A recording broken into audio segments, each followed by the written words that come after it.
हमारा जो यह निर्मल धर्म है, धर्म का मुख्य उद्देश्य जो है वह है अहिंसा। अहिंसा ही धर्म का स्वरूप होता है। धर्म की जो प्राकट्य है ना, प्रकट होने का जो स्वरूप है ना, धर्म को बनाया ही क्यों गया, धर्म महाराज प्रकट ही क्यों हुआ, क्योंकि जिससे हिंसा समाप्त हो सके और अहिंसा का प्रादुर्भाव हो सके। करदम जी ने कहा, देवी तुम्हें जिस प्रकार इस कुटिया को संभालना हो संभालो, मैं तो चला भगवान के 2 शब्द माला जाप करने, उसके बाद मैं आता हूँ। ऐसा कहकर महाराज करदम जी ने सिर्फ महाराज 10 मिनट के माला जाप के लिए बैठे थे और उनकी महाराज समाधि लग गई 60,000 वर्षों की। पर वह देवहूति, वह माता देवहूति महाराज जब तक करदम जी तपस्या करते रहे, उन्होंने एक तपस्विनी के भांति अपना जीवन यापन किया, अपने पिता के घर नहीं गई। वह महाराज एक राजकुमारी हैं, पर उस राजकुमारी होने पर भी उन्हें कोई घमंड नहीं है। उन्होंने अपने पत्नी धर्म का निर्वाहन किया, अपने पतिव्रता धर्म का निर्वाहन किया, आज तक अपने मायके नहीं गई। महाराज वो करदम जी की सेवा उसी भांति करती हैं। कभी फल मिल जाते हैं फल खा लेती हैं, कभी पत्ते खाकर काम चला लेती हैं, कभी मात्र जल पीकर अपना जीवन यापन करती। आज 60,000 वर्षों बाद करदम जी की तपस्या खुली और जैसे ही बगल में देखा एक वृद्धा माता बैठी हैं, पूछा आप कौन हो? देवहूति बोली, वाह रे महाराज, अपनी पत्नी को ही भूल गए। बोले महाराज याद करिए, आज से 60,000 वर्ष पूर्व एक राजा आए थे, उन्होंने अपनी पुत्री का विवाह आपके साथ किया था। करदम जी बोले हाँ हाँ याद आ रहा है। अच्छा आप वही हो? बोले हाँ हाँ मैं वही हूँ। बोले आप अपने पिता के घर नहीं गई? देवहूति ने कहा, जब तक आपका आदेश नहीं हो जाता तो मैं कैसे अपने माँ बाप के घर चली जाती। यह हमारे लिए एक सीख है। इतने बड़े घर की राजकुमारी होकर भी उन्होंने अपने पत्नी होने का धर्म निभाया। आजकल के समाज में क्या होता है, आजकल की बहुएं महाराज छोटी छोटी बातों में झगड़ा हुआ तुरंत माँ बाप के घर चली जाती है। यहाँ पर एक सीख मिलती है। यही काम महाराज सती जी ने किया था। शिव जी के इच्छा के विपरीत अपने मायके चली गई और क्या हुआ, उनको अपना देह त्यागना पड़ा।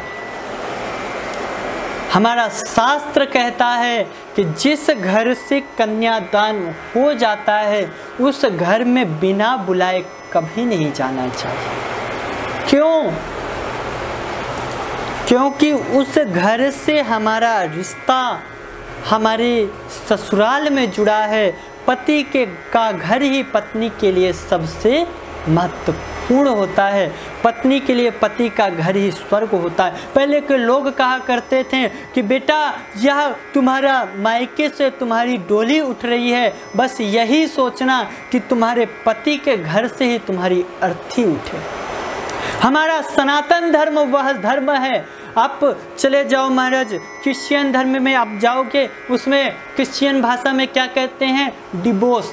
अलग पति पत्नी को अलग होने का अगर कोई नाम है तो उसे क्रिश्चियन भाषा में, इंग्लिश भाषा में क्या कहते हैं, डिवोर्स। उर्दू भाषा जो कि महाराज इस्लामिक भाषा है उसमें क्या कहते हैं, तलाक। आप एक भी जगह संस्कृत और हिंदी में कोई भी ऐसा शब्द बता दो जिसमें यह तलाक और डिवोर्स का कोई शब्द आता हो। क्यों? क्योंकि हमारा सनातन धर्म कभी भी अलग होना सिखाता ही नहीं है, वह हमेशा जोड़ना सिखाता है। अलग होने की परंपरा हमारे सनातन धर्म में है ही नहीं। हमारा सनातन धर्म ही एकमात्र ऐसा धर्म है जो यह सिखाता है कि पति पत्नी का रिश्ता 7 जन्मों का होता है।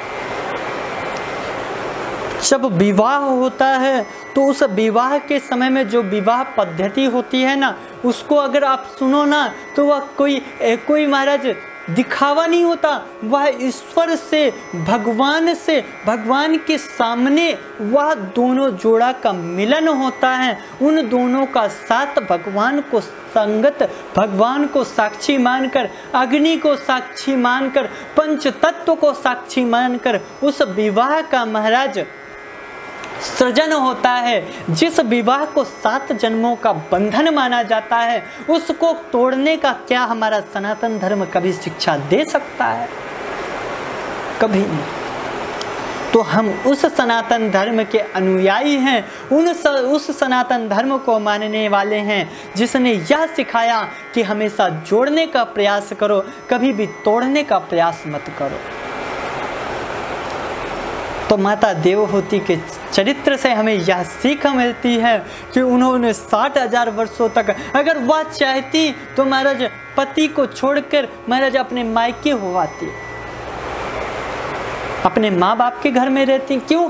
क्या मनु महाराज के यहाँ कोई कमी है? नहीं, पर उन्होंने पति का घर ही अपना सब कुछ माना,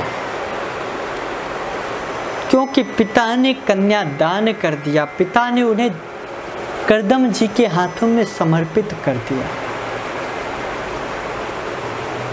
करदम जी ने जब महाराज देवहूति की बात सुनी तो बहुत प्रसन्न हुए और उन्होंने कहा, देवी मैं तुम्हारी इस भक्ति से बहुत प्रसन्न हूँ। तुरंत उन्होंने कहा, देवहूति तुम अपनी आँखों को बंद करो। जैसे ही उन्होंने अपने नेत्रों को बंद किया, तुरंत करदम जी ने अपने तपस्या के प्रभाव से सुंदर सरोवर का निर्माण कर दिया और उस सरोवर के बीच में 9 मंजिला महाराज महल बनकर तैयार हो गया। और जैसे ही वह महल बनकर तैयार हुआ, देवहूति का करदम जी ने हाथ पकड़ा और उस सरोवर में महाराज जैसे ही गोता लगाए, देवहूति महाराज हो गई 16 वर्ष के और करदम जी महाराज हो गए 20 वर्ष के। सुंदर नवयुवक दोनों बन गए और वह सुंदर वैभव आज करदम के द्वार में वह देवहूति देख रही हैं, जो उन्होंने अपने पिता के द्वार में भी नहीं देखा।